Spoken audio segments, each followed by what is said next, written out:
अस्सलाम वालेकुम, आप देख रहे हैं पीए न्यूज एचडी और मैं हूं आपके होस्ट सादिया बतूल। शामिल करते हैं आज की अहम खबरें। शोरकोट सिटी ब्यूरो चीफ पीए न्यूज़। शोरकोट सिटी 28 मई यौम तकबीर एक रैली निकाली गई जिसकी क़ियादत असिस्टेंट कमिश्नर शोरकोट सिटी मोहतरमा शाज़िया रहमान ने की।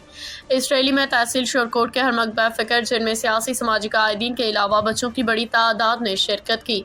रैली का आगाज़ म्यूनसिपल ऑफिस से हुआ और 1 किलोमीटर दूर तहसील चौक में इख्तिताम पसीर हुई। इस दौरान शुरा रैली और बच्चों ने पाक अफ़वाज़ जिंदाबाद के नारे लगाए जिनकी आवाज़ जो दिल की गहराई से निकल रही थी दूर दूर तक सुनाई दे रही थी। इस दौरान बच्चों का जज्बा देखने के काबिल था। रैली के शरका ने तहसील चौक पहुंच के दुआएं खैर की गई जिसमें मुल्क की सलामती, पाक फौज के जवानों की मरदराजी की दुआएं की गई और मुल्क की दिफाई को नाकाबिल तस्खीर बनाने वाले अजीम बस्तियों जो कि अब हम में नहीं रही के साले सवाब के लिए दुआ की गई और रैली इख्तिताम पजीर हुई।